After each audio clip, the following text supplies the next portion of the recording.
Në një fjalim të mbajtur në Sarandë, kryeministri Edi Rama ka ofruar një pakt për pronarët e hoteleve duke e mundësuar atyre që të paguajnë 65% të kapaciteteve akomoduese gjatë periudhës së verës maj shtator dhe 30% gjatë dimrit, në këmbim të shmanges të kontrollit të menjëhershëm nga autoritetet. Kjo mas ka për qëllim lehtësimin e procedurave dhe rritjen e transparencës në sektorin turistik. Vendosur që t'i japim një opsion të gjithë strukturave hoteliere për të pranuar një para deklarim me marrëveshje që për periudhën e pikut të paguajnë, nëse nuk duan asnjë kontroll, të paguajnë 65%.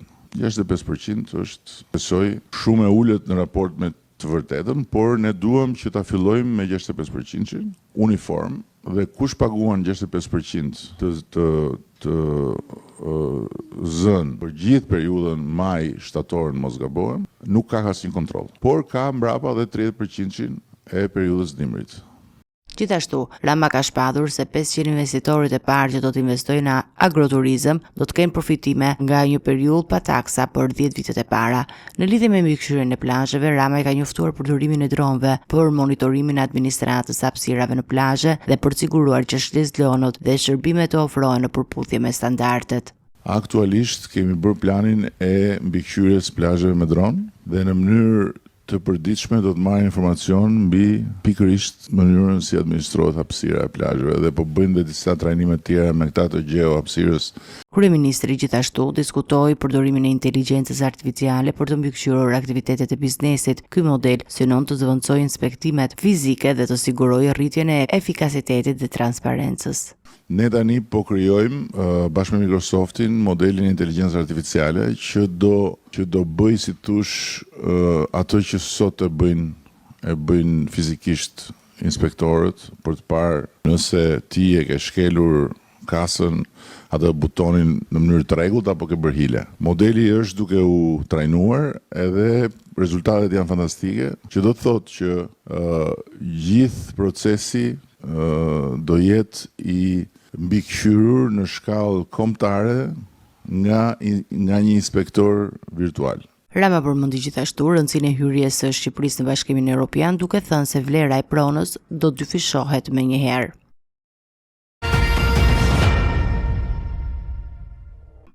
Gjykata e Tiranës ka vendosur të lërë në burg 2 vëllezër Shkëlqim dhe Fatmir Matraxhi, si dhe punonjësin e OSH-s Endrit Paja për akuzat lidhur me kultivimin masiv të kanabisit në një banese në Laknas.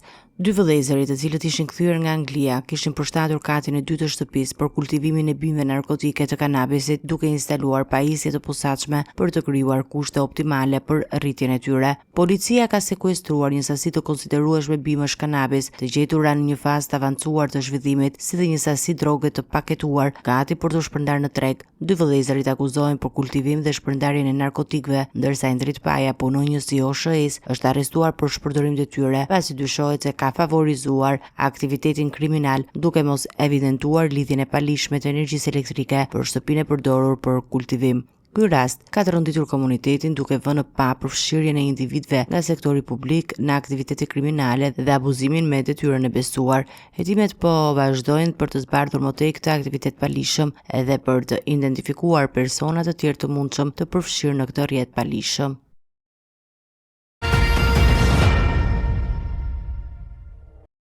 Një incident i dhunshëm ka ndodhur mëngjesin e sotëm në Kamës në rrugën e OSB-s, ku 2 drejtues automjetesh janë përfshirë në një sherr për motive të dobta që ka përfunduar me pasoja të rënda. Sipas informacionit zyrtar të policisë, konflikti mes 2 shoferëve ka eskaluar në dhunë fizike dhe ka rezultuar me dënimin e shtetasit Redi Vata, 38 vjeç, i cili është goditur me sende të forta. Ai ka marrë plagë të rënda dhe është transportuar me urgjencë në spitalin më të afërt, ku ndodhet jashtë rrezikut për jetën. Pas ngjarjes, policia ka shkuar menjëherë në vendngjarje për të verifikuar informacionet për të shtëna me armë zjarri. Nga hetimet paraprak është gjetur dhe sekuestruar një këzhoj që dyshohet të ketë lidhje me përplasjen mes 2 personave. Pjesëmarrës në këtë hetim ka qenë edhe shefi i komisariatit të Kamzës, Besim Qibini, i cili ka mbikëqyrur operacionin e sigurisë dhe hetimet. Për momentin, policia po punon intensivisht për identifikimin dhe kapjen e drejtuesve të automjetit tjetër të përfshirë në konflikt, pasi dyshohet se ai ka lënë vendin e ngjarjes pasi pas incidentit. Grupi hetimor është duke analizuar çdo detaj për të zbardhur të gjitha rrethanat e ngjarjes dhe për të mësuar se si ka eskaluar konflikti dhe kush mund të jetë përgjegjës për përdorimin e dhunës dhe armëve.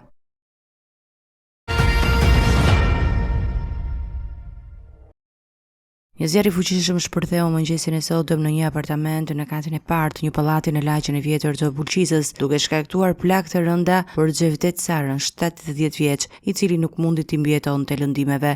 Zjarri shpërtheu në një kohë kur banorët e pallatit ishin ende në gjumë dhe ndihmën e parë dhanë fëmijët e tij që pan tymën të dilte nga dritarja e apartamentit. Ata menjëherë njoftuan zjarr fikse, të cilët mbërritën në vend ngjarje dhe pas një pune shumë të koordinuar, arritën të fiknin zjarrin dhe të nxirrnin të moshuarin nga banesa.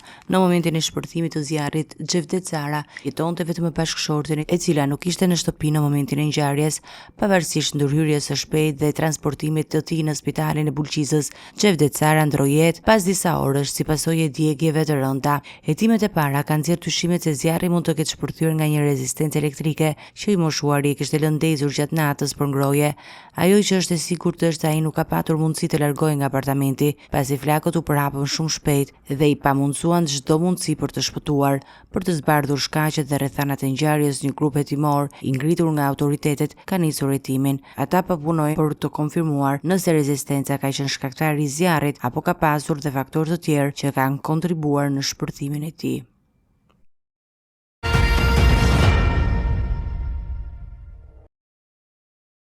Hetimet për një sër ngjarjesh kriminale që kanë tronditur qytetin e Shkodrës në vitin 2018 janë në duart e prokurorisë së posaçme, e cila po heton lidhjet mes fisëve Bajri dhe Lici, dy grupe që janë përfshirë në një konflikt hakmarrjeje. Ngjarjet që janë në hetim përfshin shpërthimin e një sasie eksplozivi në lagjen Partizan, 4 vrasje dhe rrëmbimin e 2 personave, të gjitha të ndodhura në të njëjtin vit. Prokuroria e Shkodrës ka dërguar dosjen përkatëse në prokurori për krime të rënda dhe këto hetime janë bashkuar në një procedim të vetëm.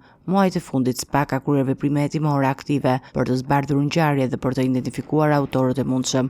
Në kuadër të hetimeve, prokuroria e posaçme ka dokumentuar vrasjen e Fatbar Licit, ngjarje për të cilën janë arrestuar Behar Bajri, Safet Bajri dhe Astmer Bilali. Ata janë akuzuar në përfshirje për vrasjen e Licit, ndërkohë që kanë mohuar akuzat e ngritura ndaj tyre. Prokuroria thotë se vrasja ka pasur si motiv hakmarrjen, pasi Behar Bajri e kishte fajsuar Ibrahim Licin, nipin e Fatbardhit, për vrasjen e ish policit Boran Burçana dhe partneres së tij Silvin Doci. Hetimet vazhdojnë dhe SPA po punon për zbardhjen e të gjitha ngjarjeve të lidhura me këtë konflikt.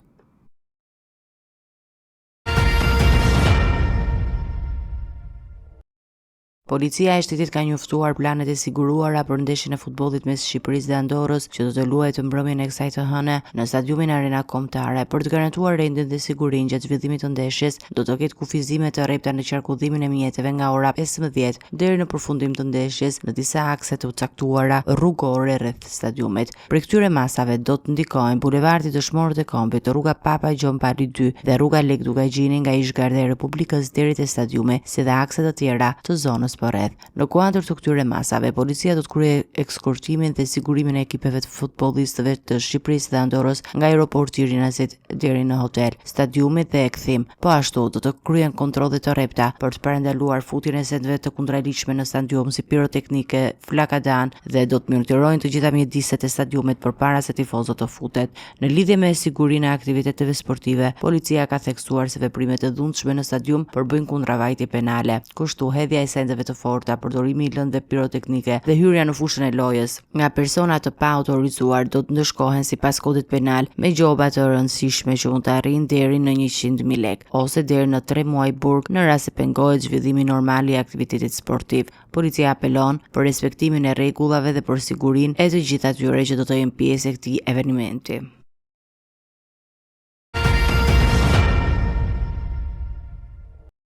Sot më 24 mars shënohet 26 vjetori i ndërhyrjes së NATO-s në Kosovë. Kjo moment historik që dha fund shtypjes serbe dhe i hapi rrugën çlirimit të vendit. Kjo ndërhyrje ushtarake, e cila nisi pas krimeve të rënda të regjimit të Miloševićit, shënoi një pikthese për Kosovën dhe për rajonin. Presidenti Vjosa Osmani përkujtoi këtë ditë si një triumf të së mirës mbi të keqen, duke falendëruar latët e NATO-s për mbështetjen e dhënë. Ishte dita kur ndaj errësirës triumfoi drita e shpresës dhe liria mori krah. U shpreh ajo. Ndërhyrja e NATO-s erdhi pas masakrës së Reçakut dhe vazhdoi për 78 ditë bombardimesh intensive mbi objektivat ushtarake serbe. Fushat ajrore përfundoi më 10 qershor të vitit 1999, kur arrit marrëveshja teknike e Kumanovës, e cila detyroi Serbinë të tërhiqte dishforcat ushtarake dhe policore nga Kosova. Pas kësaj marrëveshje, Këshilli i Sigurimit të OKB-s miratou rezolutën 1244 duke vendosur administratën e përkohshme të UNMIK në Kosovë dhe misionin paqërues të KFOR-it, i cili vazhdon të jetë i pranishëm edhe sot. Gjatë luftës në Kosovë, forcat serbe vranë mbi 13.000 civil shqiptarë dhe mijëra të tjerë u zhdukën. Ndërhyrja e NATO-s ishte vendimtare për të ndaluar këtë gjenocid dhe për të siguruar lirinë e Kosovës. Sot Kosova ecë krenare dhe e palëkundur drejt së ardhmes, si një shtet i pavarur dhe sovran.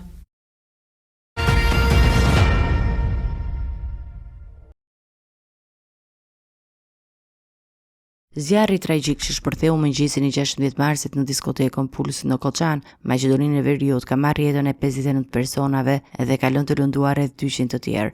Në mesin e të lënduarve, 8 janë në gjendje kritike dhe po marrin trajtim mjekësor jashtë vendit. Sipas autoriteteve maqedonase, 75 persona që po marrin trajtim në spitalet e vendit janë raportuar të jenë në gjendje të qëndrueshme. Ekspertët e mbrojtjes nga zjarret dhe fatkeqësisë natyrore kanë theksuar se kjo tragjedi është një dëshmi e dështimit të sistemit të mbrojtjes dhe ndalimit të zjarrit. Diskoteka që më parë kishte shërbyer si depo ushqilimesh, kishte një strukturë të pasigurt dhe vetëm një dalje emergjente që ishte mbyllur gjatë koncertit. Mungesa e sistemeve të alarmit dhe spërkatësve të ujit bëri që flakët të përhapen shpejt dhe të shkaktojnë pasoja tragjike. Autoritetet kanë identifikuar 34 persona që përgjegjës për këtë tragjedi, përfshirë kryetarin e komunës së Koçanit në largim, Ljupço Papazov dhe ish-kryetarët Ratko Dimistrovski dhe Nikolço Iljev. Po ashtu, ish-ministri i ekonomisë Kreshnik Bekteshi është gjithashtu në hetim. 24 prej të dyshuarve janë vënë para burgim, ndërsa hetimi vazhdon për të zbardhur të plot shkaqet dhe përgjegjësit e zjarrit fatal. Zjarri ka nxjerrë në pam ankësi të mëdha në masën e pasigurisë dhe ka shpërthyer një debat të gjerë mbi standardet e sigurisë në ndërtesat publike dhe klubet e natës në Maqedoninë e Veriut.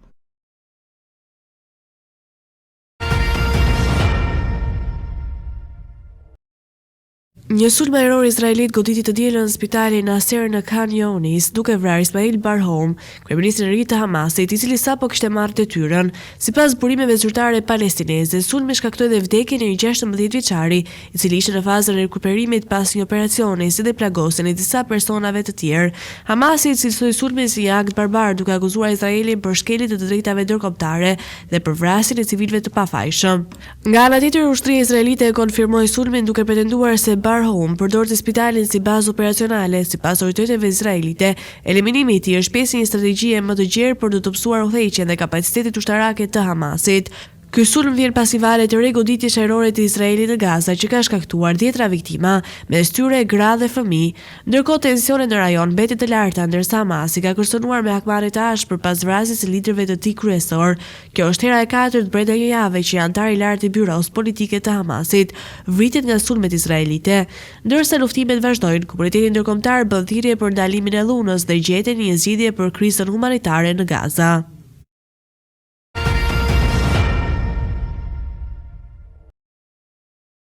Në ditën e 5 radhazi protestat në Turqi janë intensifikuar. Më shumë qytetarë dolën në rrugë të dielën pas vendimit të gjykatës turke për të lënë në burg kryebashkiakun e Stambollit, rivali kryesor politik të presidentit Erdogan, në pritje të gjykimit për akuzat për korrupsion. Vendimi për të dërguar Imamoglu në burg vjen pasi partia kryesore opozitare, liderit europian dhe qindra mijëra protestues kritikuan veprimet kundër tij si të politerizuara dhe jo demokratike. Sipas forcës politike të Imamoglut, Partisë Popullore Republikane, rreth 15 milion persona votuan në mbar Turqinë për të zgjedhur kryebashkiakun e burgosur si kandidat për zgjedhjet e ardhshme presidenciale. 13 milion nuk ishin antar të partisë, gjë që tregon mbështetjen e gjerë popullore që Imamoglu gëzon për te partisë së tij. Qeveria mohon që hetimet janë të motivuara politikisht dhe thotë se gjykatat janë të pavarura, ndërsa ka dalur dhe për 4 ditë të tjera mbajtjen e tubimeve. Megjithëse një vendim i tillë nuk ka mundur të ndalë protestat dhe përleshjet me policinë që kulmuan të dielën në mbrëmje, demonstruesit e shumë u plodhën pranë bashkisë së Stambollit, ku përballen me efektivet që përdorën spray me piper dhe gaz lotësjellës. Në qytete të tjera u përdorën mjete udhëheqës për të shpërndarë turmat. Qindra protestuese janë arrestuar ditët e fundit për prishje të rendit publik, ndërsa mbrëmjen e së dielës autoritetet ndaluan pa ndonjë arsye të qartë edhe 9 gazetarë që raportonin mbi demonstratat.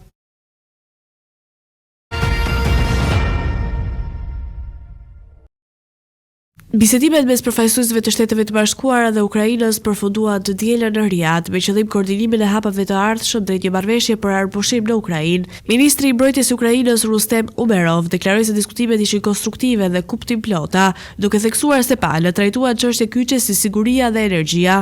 Ai shtoi se qëllimi kryesor i Ukrainës mbetet sigurimi i një paqeje të drejtë dhe të qëndrueshme për vendin dhe gjithë Europën. Pas përfundimit të bisedimeve, ekipi amerikan pritet të zhvillojë një takim të veçantë me zyrtarët rusë, por pa ndonjë pritshmëri për ndonjë përparim të madh. Sipas mediave ndërkombëtare, ndërsa delegacionet e Moskës dhe Kievit do të ndodhen në të njëjtin vend, nuk është planifikuar ndonjë takim i drejt për drejt mes tyre. Përkundrazi, bisedimet do të zhvillohen me ndërmjetësimin e SBA-s, e cila po luan një rol kyç në diplomacinë për ndalimin e luftës. Nga ana tjetër, presidenti i Ukrainës Volodymyr Zelensky theksoi se ekipi i Ukrainës po punon në mënyrë konstruktive, por ai vuri në dukje se çdo përpjekje diplomatike do të jetë e pamjaftueshme nëse Moska nuk merr një vendim të qartë për të ndaluar agresionin. Kushdo që e nisi këtë luftë, duhet të ndalojë atë, tha Zelensky, duke kërkuar presion të vazhdueshëm ndërkombëtar ndaj Rusisë. Zyrtarët amerikanë mbeten optimistë për vazhdimin e negociatave, ndërsa i dërguari amerikan Steve Witkoff deklaroi se pritet zhvillime të rëndësishme në ditët në vijim. Megjithatë, si Kievi ashtu edhe Moska janë shprehur të përmbajtur në qëndrimet e tyre, duke lënë të hapur mundësinë e një procesi të gjatë dhe të vështirë për të arritur një marrëveshje konkrete.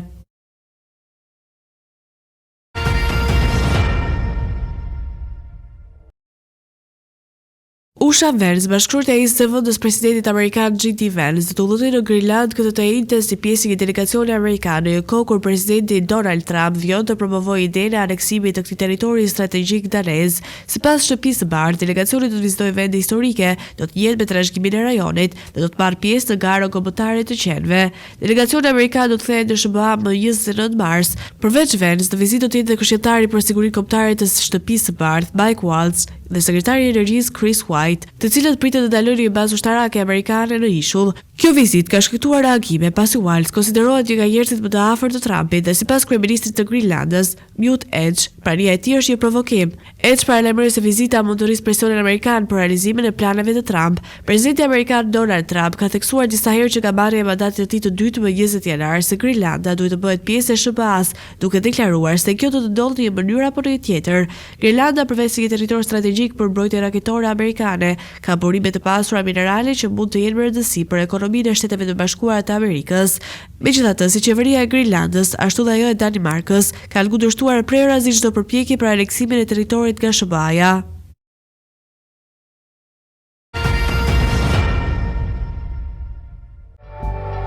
Territori shqiptar për datën 25 mars 2025 parashikohet të përshkohet nga një mollë i paqëndrueshëm. Sipas të dhënave meteorologjike, territori shqiptar pritet të ketë një ditë me vërtetësira dhe rreshi të lehtë shiu. Temperatura minimale parashikohet të jetë 8 gradë Celsius, ndërsa ajo maksimale pritet të jetë 20 gradë Celsius. Era pritet të frygë nga jugperëndimi me një shpejtësi maksimale prej 8 metrash për sekond, çka do të krijojë dallgëzim deri në 3 ballë.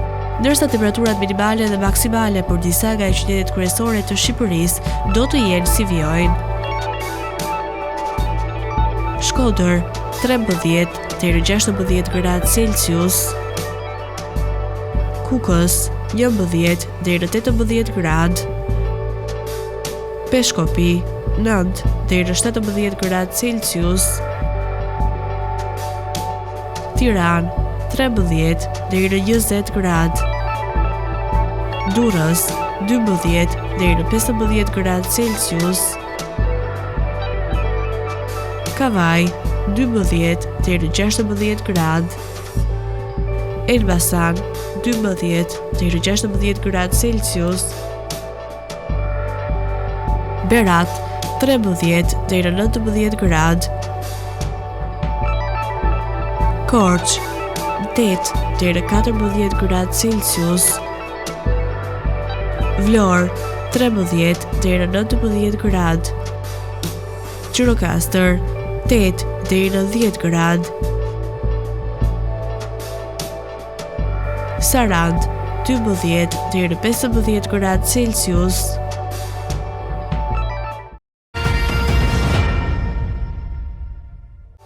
Territori i Kosovës për datën 25 mars 2025 parashikohet të përshkohet nga një botë i paqëndrueshëm. Pritet të ketë kremot kryesisht të vranët me intervale të shkurtra shiu, temperatura minimale parashikohet të jetë 7 gradë Celsius, ndërsa ajo maksimale pritet të arrijë deri në 19 gradë Celsius. Era pritet të frykë kryesisht nga juglindja me një shpejtësi maksimale për 6 metrash për sekond, ndërsa temperaturat minimale dhe maksimale për disa nga qytetet kryesore të Kosovës do të jenë si vijojnë: Mitrovic 8 deri në 17 gradë Celsius, Podujev 7 deri në 17 gradë, Skënderaj 8 deri në 17 gradë Celsius, Pej 9 deri në 17 gradë, Prishtinë 9 deri në 17 gradë Celsius, Gjakov 8 deri në 16 gradë, Malishev 9 deri në 16 gradë Celsius, Gjilan 7 deri në 19 gradë, Ferizaj 9 deri në 17 gradë Celsius, Kaçanik 8 deri në 17 gradë, Suharek 10 deri në 17 gradë, Prizren 7 deri në 17 gradë Celsius,